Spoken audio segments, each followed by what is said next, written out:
Olá, a aula de hoje é Revolução Francesa. Antes de entrar no tema da Revolução Francesa, eu quero esclarecer o que é revolução, o que significa revolução. No sentido das ciências humanas, revolução é um movimento de revolta que promove transformações nos campos da política, economia e sociedade. A Revolução Francesa não foi diferente disso. Veremos que ela promoveu transformações na política, transformações na economia e transformações na sociedade. Definição de Revolução Francesa. Foi um movimento que ocorreu na França entre 1789 e 1799 e provocou transformações políticas, como eu já havia falado. No caso francês, foi o fim do absolutismo, e sociais, como a ascensão política da burguesia. Mas o que levou os franceses a promoverem essa revolução? Para entender isso, precisamos compreender o contexto histórico francês, o que estava acontecendo na França antes de 1789. O primeiro ponto que merece destaque é a crise social marcada pelas desigualdades da sociedade estamental francesa. A sociedade francesa, que caracterizava o antigo regime, era dividida em 3 estados. O primeiro estado, que representava o clero, o segundo estado, que representava a nobreza, e o terceiro estado, que representava a maioria do povo, que não era nobre e nem pertencia ao clero. O primeiro estado era dividido em alto clero e baixo clero. O alto clero era constituído por bispos, cônegos e abades, provenientes das famílias nobres da França, e o baixo clero constituído por padres provenientes do terceiro estado. O segundo estado, que era a nobreza, estava dividido em nobreza cortesã, que eram os nobres que viviam no Palácio de Versalhes, capital da França no período, viviam em torno do rei, viviam na corte, por isso nobreza cortesã. A nobreza provincial, que eram os nobres que viviam nas províncias, e a nobreza de toga, que correspondia aos burgueses ricos porque compraram títulos de nobreza. Diferentemente da nobreza cortesã e da nobreza provincial, a nobreza de toga não era composta por nobres que haviam nascido filhos de nobres. Não era nobreza de sangue.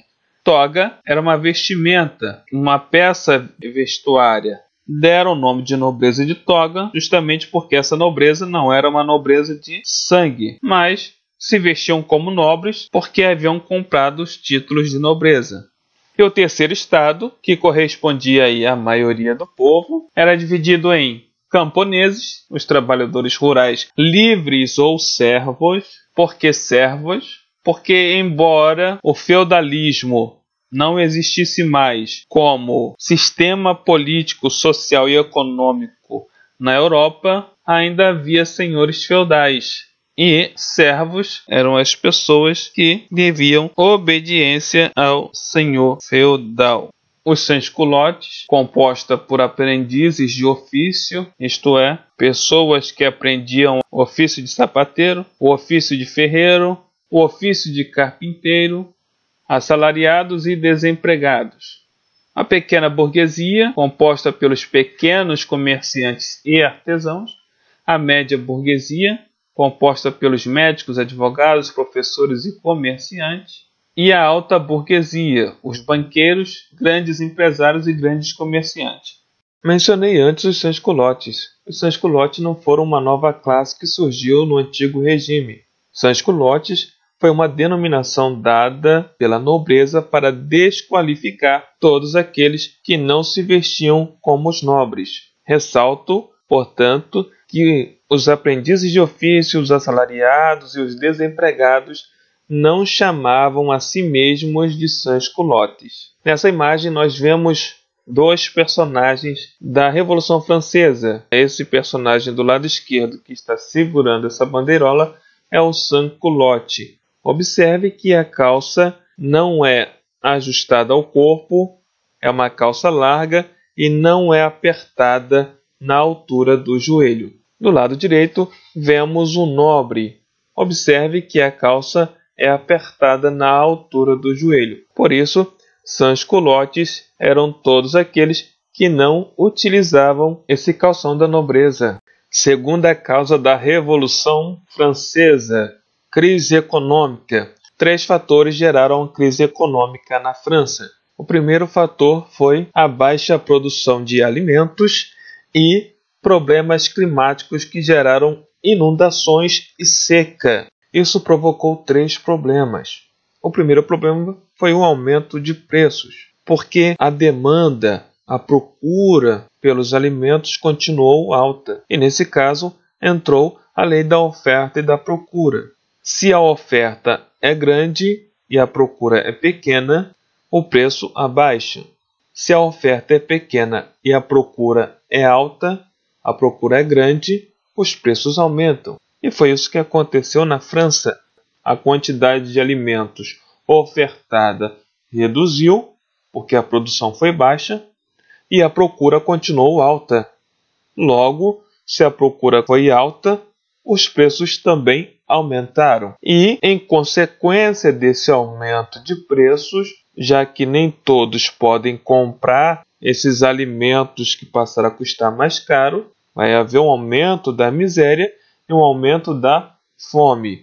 O segundo problema que gerou essa crise econômica foi a concorrência inglesa de tecidos no mercado interno francês, que causou dificuldades para a manufatura têxtil francesa. A França, por meio do Tratado Edan-Rennevaux de 1786, procurou vender para a Inglaterra produtos agrícolas, especialmente o vinho francês. Porém, a mais beneficiada nessa relação comercial foi a Inglaterra. Os franceses passaram a consumir, a dar preferência para os tecidos ingleses, e isso vai fazer com que o comércio francês, o comércio interno francês, o mercado interno francês, não vendesse os tecidos. Logo, se as manufaturas francesas não conseguem vender os seus tecidos, porque a Inglaterra está vendendo mais, isso vai provocar um desemprego. A manufatura francesa não vai ter dinheiro para pagar seus funcionários, então vai ter que demitir.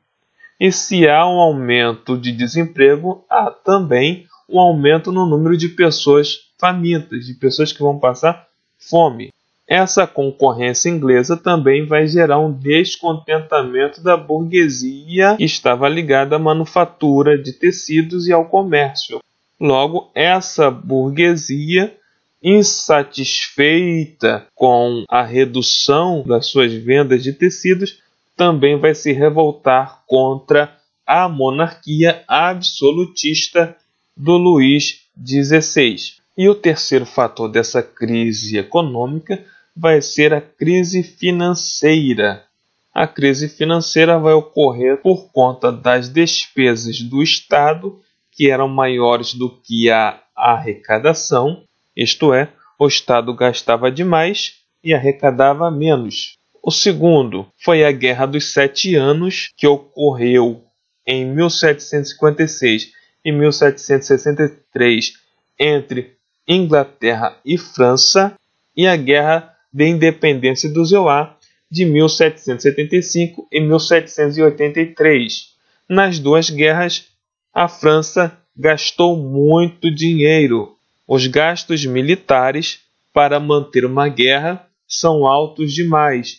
Envolve gasto com a alimentação dos soldados, com as vestimentas dos soldados e com armamentos. A França já não tinha tanta arrecadação assim. Os gastos já eram enormes e a arrecadação pequena.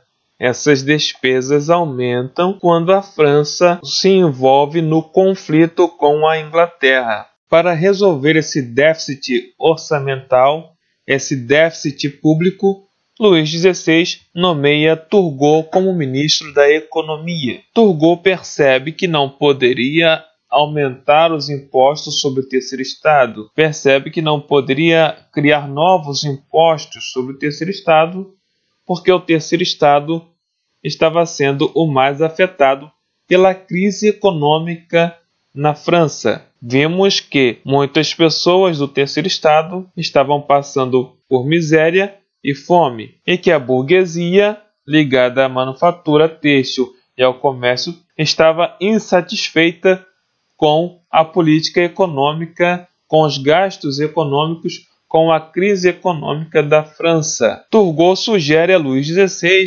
taxar o primeiro e segundo estados. Porém, o primeiro e segundo estados não querem pagar os impostos, não querem perder o privilégio de isenção fiscal. E Leclerc e a nobreza se revoltam, levando Luís XVI a demitir Turgot. Após a demissão de Turgot, Luís XVI nomeia Brienne. Porém, Brienne segue a mesma lógica de Turgot. Brienne também convence Luís XVI de que deveria taxar o primeiro e segundo estados, levando Luís XVI a um impasse. Havia um problema que Luís XVI precisava resolver, mas ele não sabia como, já que o clero representava a Igreja Católica e a Igreja Católica possuía uma enorme influência no povo francês, e a nobreza era descendente da nobreza guerreira das cruzadas. O rei também era um nobre. Os nobres faziam parte do governo, pois eram altos funcionários. E esse impasse vai fazer com que Luís XVI convoque os 3 estados, convoque os estados gerais. E esse conteúdo será abordado na parte 2 desta videoaula. Se você gostou deste conteúdo, se você gostou desta videoaula, deixe o seu like, o seu comentário, se inscreva no meu canal e compartilhe.